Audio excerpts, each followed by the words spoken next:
Oh. Hello everybody, it's Calxiyn here. If you guys enjoyed this video, remember that you guys should join our Discord server or become patrons over. Yeah. And it's a Western, so I guess we could have been playing that. I mean, you're also fighting, like... zombies or something, I don't know. No, you're fighting, like a far-right militia that's taken over... The same thing. Interesting social commentary? Question mark? Well, because, like, zombies are supposed to be mindless, you see. I see. That was I'm the very social smart. commentary. What were we talking about again? I believe it was that show we just watched. We're supposed to be talking about Nomad of Nowhere. So, I really like this episode, but it's not like something where we can talk about it for a long time, I don't think. And maybe that's a good thing, but at the same time, I'm like, well, now what do we do, you know? Well, you do get, there are some plot development in that. We see that oh, yeah, there's lots of, ruthless individual. Yeah. And apparently, it sounds like what's going on here is that there's a couple different races. There's an iron border, and then there's I'm assuming a regular border. And so it sounds like that Toph's people are... this race, and also one of the guys who's the dandies. Yeah, they're in jeopardy somehow. And so you kind of understand where she's coming from. Or like people are quite racist towards them. Yeah, well, there may be some sketchy shit going on. What can I say? Because what I like about this show is that there's a whole lot of, like, ooh, the iron wall, and a lot of lip service to things that, like, I can't wait to see either. And kind of, it feels like what I'd imagine. It feels very natural, because it's like, they already know all this, so obviously they're not trying to explain it to us, but we have some information, right? It feels like, it kind of feels like what it would feel like to live in some small backwater town where maybe you hear glimpses of far-off places, but you're never quite sure, and so it rests more in your imagination. The only thing that I don't... Not to say the only thing that I don't like is that I don't know if this was a good idea to have, like, races, you know what I mean? Just because, like, we've seen how Ruby has handled racism, right? Like, I think... You know, they may do it better, but it's probably not a good idea. It was a bigger theme in Ruby. I don't think it's going to be a theme in this one. I mean, since they bring it up, I'm kind of like, oh, is this going to be something that, like, they bring up a lot? Was that, like, a race thing, or was that, like, I heard her about a Chinese person from a person who wandered into the town yesterday? Wonder what it'd be like to meet a Chinese person. I mean, like, why did you use that as an example? I don't know, because that's what I'm saying. Like, you get the assumption that... But, like, she seems to be, like there's a... They had a name for it that I now have forgotten. Yeah, it was a P or something. Or a U, I thought. Okay, whatever. But yeah, so... I don't know. I'm just like, please don't mess this up. I don't think for the love of God. Race, like I don't know. I'm just saying that that's something that vaguely concerns me. Let's say, is I'm like, really, guys, like, just relax. You know, just be careful, right? Yeah. So that's kind of the end of how I feel about that particular thing. But yeah, episode was nice, and I like that we kind of I like that the show isn't throwing exposition in your face, and it does it in a very natural... Yeah, it creates that sort of feel that I talked about earlier. You also get character development so much as that you see Toph's a motherfucker, and that Scout's kind of... And you see that Scout says something along the lines of, hello? Alright. Fountain of Youth? I don't know. So you see that... Scout says something along the lines of, that, you know, yeah, Scout, that she can, like, build things, and, oh dear, that she can build things and fix things. Whatever that means. Maybe, no, that's just the number 5, so if I click number 5 on the keyboard, yeah. I don't understand what this is supposed to I know how to PC game. yeah. So, sorry, we're kind of getting a little off, So you see the idea that, well, this small town really just turned into, like, a 2-episode arc. Yeah. It's not. So I don't think it's going to be a long-running thing, which is great, because I don't know if I was crazy about the kids. Oh, but Barbara, they already took up her, like, voice role, unless you can voice multiple characters. You like Barbara. I don't think you like the characters as much as you I like Barbara. That's it. Like, yes. I'm not gonna lie to you. I like Barbara. Like, there's no two ways about it. I just like Barbara.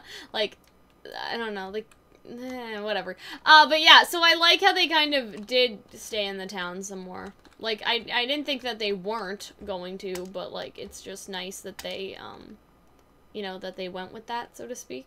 You know, that they're sort of, going a bit slow, right? Like, they're taking their time. And I also just like sort of how we kind of, like, obviously we're getting it's subtle exposition, really.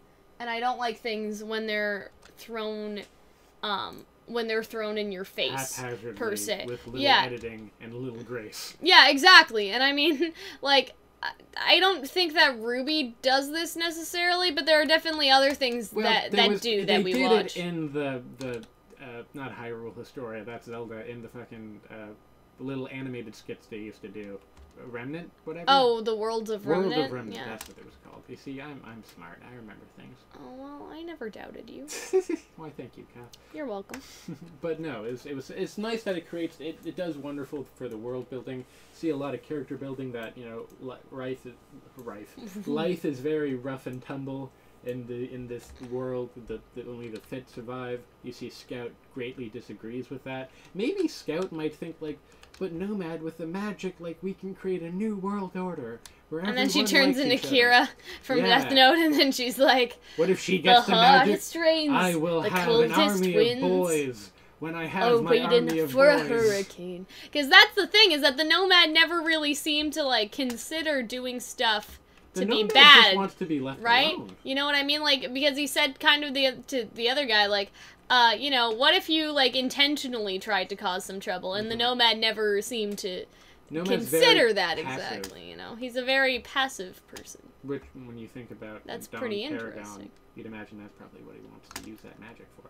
You also get the sense that there's, like, something inside of him, like, it glows. Like, that could just be, like, abstract magic that's in him, but maybe there is something in him that's, like, that can be taken out. I think that's, like, an artistic choice more than anything, because, like, that happens in Kingdom Hearts as well, where you get, Sora has this glowy light, and it's like, Kyrie's heart is responding! Like, thanks. You know Did I just turn that light off by touching it? Like in the button from Ruby Chibi. You know what I would love them to do for this? I would love them to do, like, an app game, like that Fallout Shelter, but you get a town in Nomad of Nowhere. That's actually hilarious and a really good idea. That is the best idea. You're pretty funny. Thank you, Cal. You're pretty smart, I should say. That wasn't funny, but it wasn't meant to be funny. Okay. I mean... This has been a weird roller coaster of getting compliments from you, Cal. Okay. Oops. You can talk to people. You've figured See, that out. there's no water in this one. No water in this There's no water. I'm trying to find... Okay, sorry. I don't want to get too off topic, because obviously the important part of this, like, isn't the gameplay. Like, we're only playing the game as back stuff. But I'm trying to find the stupid, water? No, not the water. There was a purple boy around here somewhere, and now I can't find him. Since watching this show, the use of boy by me has I think everybody's increasing. You know, I think everyone's using it now. You may have started a trend. It's such a great word. Like, it's kind of gender neutral, and it evokes a very particular It's gender neutral in such a weird way, though. Yes. The second... Because I'm like, Hunter, it's boy with an I, not boy with a Y. When you explained this to me, I was like, you know what? I fucking like that. That just makes sense, you know? Like, some things you look at them and they make sense. So yeah, I'm just really enjoying the show. I'm glad for the way that they're doing the exposition. I really liked the action, too. Like, and the way they were sort of able to build it up a bit, and it's really fun watching him make boys and fight with the boys. Mm-hmm. And the comedy is still really strong. This is, like, my favorite new And I like that show. Because of the fighting, we kind of got an idea of what his powers do. It's that, if he holds something that someone else is doing. And it's also about redirection. So if he tries to use his powers on, say, the arm, right? His power got redirected to another object, and I think that's kind of the more interesting piece of that. Do you think that, like, the magic, like, he has an infinite amount of magic, or, like, whenever he makes a boy, like, a little bit of his magic goes in and it's not replaced? I don't know. Because, like, that wheel thing has continued to exist. Ooh, it's a water chicken. So that wheel thing that he made in the second episode continues to exist. Yeah, so I'm guessing they just exist forever. I suppose so. Like, I don't know why they wouldn't necessarily. It's soft magic. Yeah, it doesn't exactly. I mean, I guess we don't understand it and they don't understand it, and it all works out. There's no questions of, like, in Harry Potter where you're like, was Jesus a wizard? Why are they celebrating Easter? Why are they celebrating Easter? I hate it. Raises the question. But yeah, so there's that. I think that's it. Yeah, I enjoy really Toph and Scout. I enjoy that they're, you know, they're obviously around. Like, they're around still, despite, you know, trying to focus on other characters, so to speak. Yes, they Where work. the fuck would have They're this sort guy of. You been? kind of see the way it's going. You also get the sense that Toph is very. Maybe she doesn't quite fawn over Toph, or Scout doesn't quite fawn over Toph in the way we saw in the first episode anymore. Oh, maybe but she she's just definitely like, still fawns. Oh, over I mean, her a come little on. bit. I mean, I come mean, on. I mean, come on. Come on. I just want a girl that can bench press me, Cal. I can try. Oh, you do care. No, I'll make a great attempt. I'll get swole, Hunter. Yeah, I can get swole for you. Oh, thank you. You're welcome. I would Very get swole. wholesome end to this video. It was such a nice... I like this show more than Camp Camp, I think. Like, Camp Camp has to come back first before. maybe. It's 9 o'clock, everyone!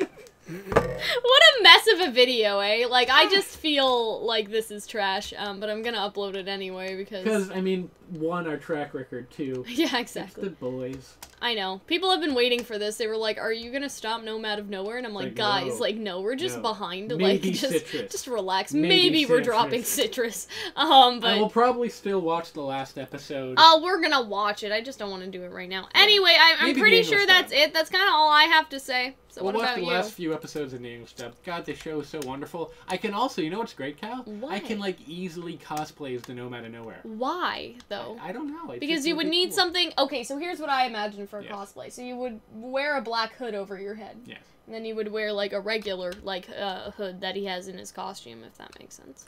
That would be my design choice. All I would have to do is get, like, a neckerchief, get, like, a black... A neckerchief? A neckerchief, a Hunter? neckerchief. A neckerchief? A neckerchief? A bandana? Whatever. Don't. bandana. How dare you. And then just get, like, that white shirt, and then I can get a little rock and make it little hands, and I can have a boy. What about an actual rock? So here's what I would do. I would wear an all black God. bodysuit, and then I would wear a big rock, like, Cal? on my body, and so I'd have Cal? my, like, I'd have the leotard arms that are, over with, you know those green bodysuits, Yes, right? But, yes, like, with with black, black, and yes. so, like, I would have, like, arm, leg, and then I would be wearing a rock costume with Cal, googly can we eyes. cosplay as the Nomad of Nowhere and the Brock Boys? We'll see. Well, if you guys want to see us cosplay as the Nomad of Nowhere characters, you guys should join our Discord server, become patrons over on Patreon, and all of that sort of stuff. So if that's something that you're interested in, we're gonna need some money. Yeah, guys, I For the hope... incredibly expensive cosplay of a shirt and some jeans and some cowboy boots. Anyway, I hope you guys enjoyed, and we will see you later. 2 boots would be Bye, expensive. guys!